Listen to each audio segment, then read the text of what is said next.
Over the course of this programme, we've seen many methods of fishing, all of which have required their own casting style. Everyone has their own way of doing things, and we'd encourage you to find what works for yourself. But to point you in the right direction, here's just a few tips you may want to consider from some people in the know. Top tip for casting, always use a casting glove.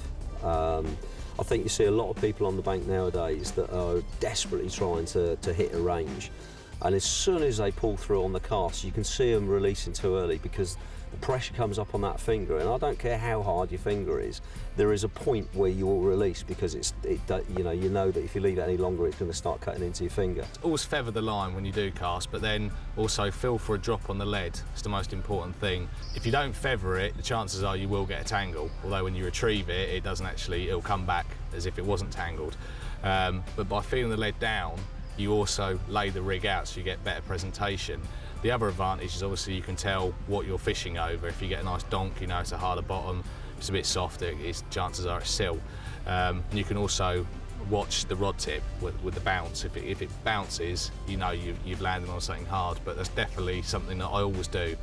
I mean, one of the most important aspects of my fishing is feeling my lead down through the water. I'm not happy unless I feel that lead tap the bottom. What in effect you're doing, you're casting, and as the lead hits the water, you're sort of putting the brakes on, feathering it down, and just sort of lowering the lead down through the water until you feel that little donk or not.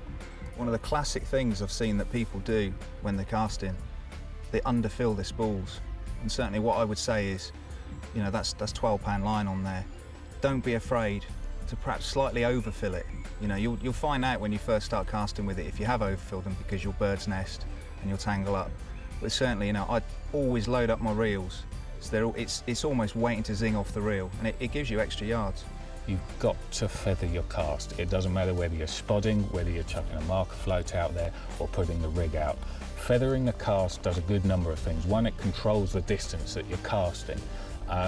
Two, it's going to slow the lead or whatever it's spod. It's slowing its trajectory so that when it lands on the surface, it's not flying forward at great speed. It's slowed it down, so it's almost like you're dropping it in as opposed to it flying in, you know, which is going to make a quieter landing, spook the fish less.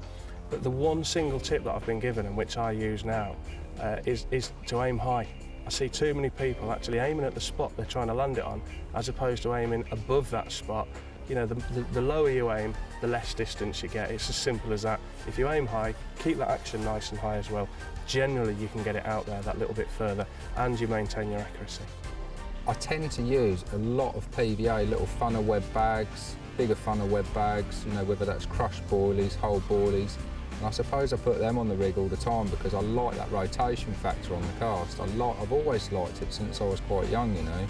But with a bag, you can see the rotation sort of going around a bit like a helicopter through the air. And then just at this time when it's going to hit the water, I stop it, feather it down, and I know that everything is bang on. I'm not a massive distance caster. I don't tend to do a lot of that type of fishing, but the reason I really like the extra backbone that the Hi-S has got is because I can control the direction of the cast a lot easier. I can steer it a little bit better. I've got control of the line even in quite sort of strong winds. You can almost like bend it round with a rod that you know that isn't sort of flopping all over the place. You can't fail to mark that line, even if you're just going for a day. Why cast out and then not know where you've had that bite from? If you get that one bite, there's a good chance you're going to have a second. For accuracy casting, I always line up with the butt section of the rod like a rifle. Look straight down the rod, bring the rod straight over. It can't go anywhere other than straight.